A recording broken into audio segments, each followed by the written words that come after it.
Hi BookTube, it's Kim at middle of the book march, and I am doing yet another tag that Leo tagged me in. Hi Leo from A Little Book Life. This is the Fit to Read tag, and it was originated by Sara MG Reads. I will link both their channels down below as usual. There are 7 prompts, and I'm gonna go.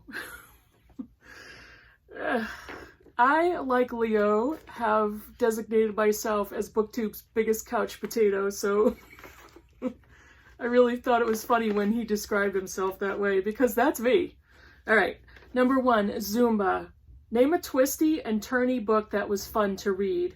Zumba's dancing, right? Okay, twisty and turny book. One of the best of all time is The Count of Monte Cristo. This was I think my top read of last year. It's one of my favorite books of all time at this point. Edmond Dantes being unjustly imprisoned and coming back and exacting revenge. You don't know when he's going to turn up. You don't know what's going to happen. There's so much great plot and great twists and turns in that novel. The other one is Fingersmith by Sarah Waters. Holy cow! I did not see that coming. And the middle of the book, the end of the book, oh wow, was that fun to read. I'm not even going to tell you anything about the plot. Go and look at it for yourself, but it is definitely worth the read. Twisty, turny, surprising, the OMG moments, oh yeah. Number 2, CrossFit. I know what this is. What was the most intense book you've read? I've got a couple. One of the most intense books that I read years ago and will never forget is Sophie's Choice by William Styron. Oh, the choice that she had to make. And again, I'm not even going to say what that is, because just in case any of you don't know what that is or haven't read the book or haven't seen the Meryl Streep movie, I don't want to ruin it. But if you've seen the Meryl Streep movie, at that moment that she made that choice, the look on her face, oh my gosh, I will never forget that look. And she is such a brilliant actress that her face, the look on her face brought that moment to life. The other one is Between the World and Me by Ta-Nehisi Coates. That is a book he wrote to his teenage son. Now, Ta-Nehisi Coates is a journalist and an author. He is a black man writing a letter to his black son. And so timely and so important and so raw, the things that he has to tell his son and he has to prepare his son for to go out into society as a black young man.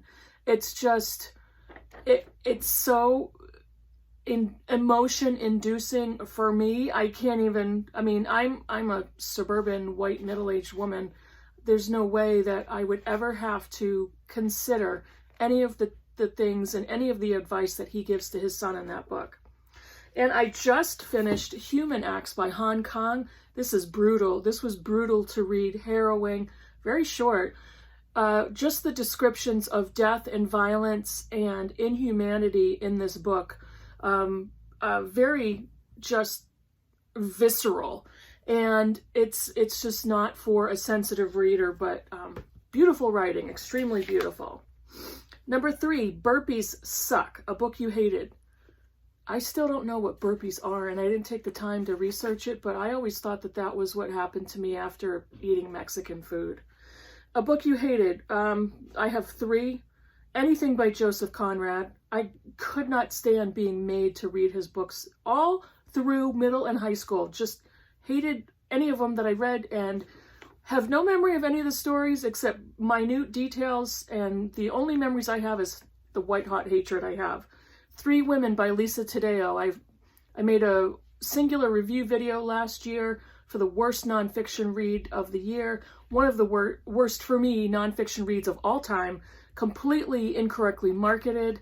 The writing was terrible. The story was inaccurate and stereotypical. Just an awful, awful book. And Eat, Pray, Love by Elizabeth Gilbert. You can fight me now. You can unsubscribe. I can't stand that book.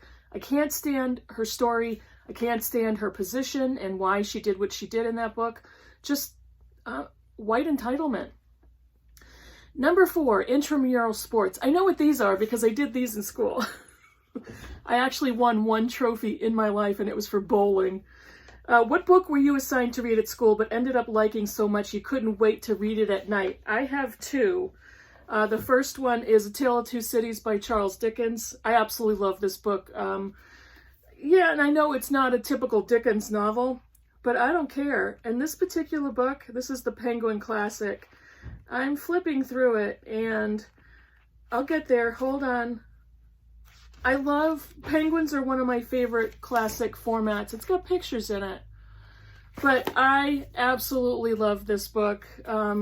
It was the best of times. It was the worst of times. And the other one was The Scarlet Letter by Nathaniel Hawthorne. I really love that Norton cover. Sorry, and the only thing wrong with the Norton Critical editions is the size of the font, but I really love this color. And I really like Nathaniel Hawthorne. Scarlet Letter. So much discussion in that book. So much commentary. Let's see, what's number 5? Running or jogging? I used to do that. Name a book that follows all the standard tropes but you still enjoyed. I really liked The Dry by Jane Harper, mystery book set in Australia. She's an Australian author. When you pick up a mystery, there's usually going to be similar formats from a particular one mystery to the next. The stories are going to be different, obviously. But this followed some of the same formatting, used some of the same tropes. You know, it starts off with a crime. It's got a protagonist that comes back to his town that he grew up in, and he gets back into the dregs of the small town mentality, and he's got a past and a background, and he's the one that solves the crime. It's very, very tropey, but it was a really good book. I really liked the story and was really good writing. Number 6, Jazzersize. I'm old enough to have done this in the past. A book that you enjoyed that is outdated or published long ago. I really liked the Clan of the Cave Bear series. It was the Clan of the Cave Bear, Valley of Horses, Mammoth Hunters, and Plains of Passage. And I really did like that series back in the day. I think it came out in the 80s. I'll have to look at that and figure that out. 70s or 80s? But it was kind of like, you know, prehistoric combined with human time frame. Completely off kilter as far as history and time sequence. And it was kind of like a set back in time Neanderthal love story, Neanderthal human love story, human. When I think about it now, it was a little strange, but I really did enjoy the books back then. Number 7, Trampoline Class. I think I've been on a trampoline once in my life, and I was far younger and far smaller. What book do you absolutely love but is underrated? I, like Leo and Sarah from Hardcover Hearts, absolutely adore Anita Brookner. This is Fraud by her. This is one of her many novels, and we read this for book group many years ago, and I just love it, but I was one of the outliers. There were, I think, 2 of us that really liked it. I loved it. I still love it to this day. She's a solitary woman of a certain age who has disappeared from her London flat. And why has it taken anyone 4 months to notice? It kind of reminded me a little bit of the prime of Miss Jean Brodie, but I absolutely love this novel. And the other one is nonfiction, and I reviewed this back in June. This is Amateur by Thomas Page McBee, and the subtitle is A Reckoning with Gender, Identity, and Masculinity. I don't even know how I discovered this novel. It's nonfiction, this book. But Thomas Page McBee is the first transgender man to box a boxing match at Madison Square Garden, clearly at an amateur level. But he doesn't talk just about boxing. He talks about his gender identity, toxic masculinity, his experiences, and he's very open about his experiences living as a woman and now as a man. And his girlfriend, I believe now wife, their relationship, some of the poignant moments that defined his personality and his psyche, and some of the things that happened to him. I believe they live in New York City. it was so powerful and so honest, and he brought up so many questions, and in this slim book explored the topics of toxic masculinity and what masculinity really meant.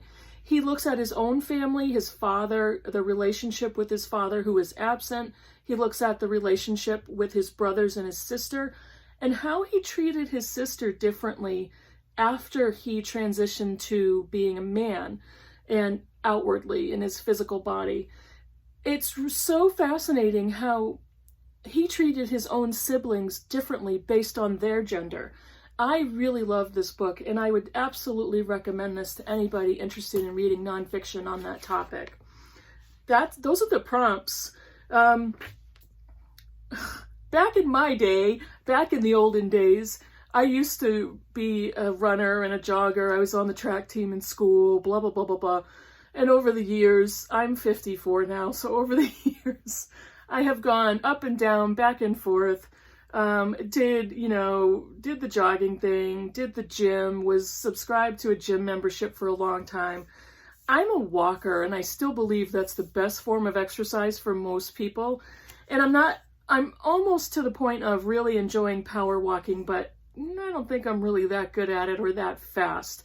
I hate hiking through the woods unless it's a totally flat trail where I can walk fast and enjoy the sun, enjoy the trees and plants and animals, whatever. But I am not a person who likes, trying to get through the brush and the forest and cut my own trail.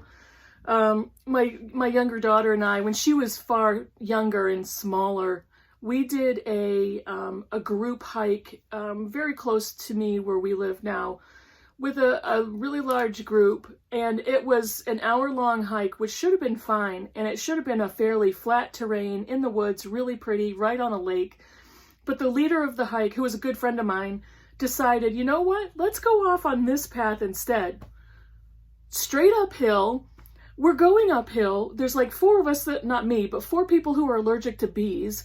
And so everybody's panicking, like, what are we doing to ourselves? Because we were like going through the brush and trying to get through bushes and trees, going uphill, where as we were walking uphill, we were causing like a small landslide.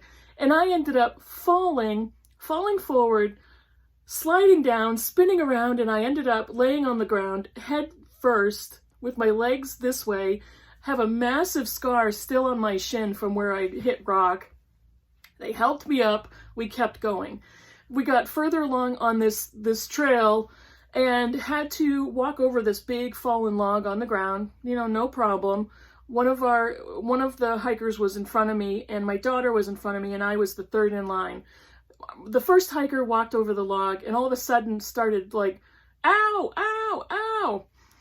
Yellow jacket nest. And my poor daughter had just put her little foot, she was probably 6 or 7, put her little foot on top of the log, got stung once, and just started screaming. And we ran over, and all of a sudden the leader of our hike realized, oh my God, there's a yellow jacket nest. Everybody walk around, try to get around as fast as you can. Took my daughter's shoe off, and she got stung on the foot. So I have her shoe, and I've picked her up, and all of a sudden she screams, ow, ow, I'm getting stung, they're stinging me. Got stung again. So everybody just starts panicking, and everybody's running around the log. My friend, our hike leader, picked up my daughter and carried her the next half hour out of there. So I'm bleeding.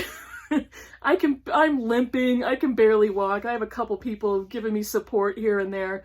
He's carrying my daughter out, and we got out of that hike. We walked out of the woods, and I'm like, where's my car? See you later, bye. I gotta get out of here. My poor daughter's in tears. We're both sweaty, dirty, bleeding. It was awful. So yeah, I don't like hiking through the woods. Give me a track or a flat area to walk, and I'll walk fast and I'll get my workout. That's all I'm gonna do. So this tag was super fun. I'm not gonna tag anybody today. If you want to enjoy this and make fun of yourself exactly like I did, which is something I like to do the tag, and I would love to see your answers.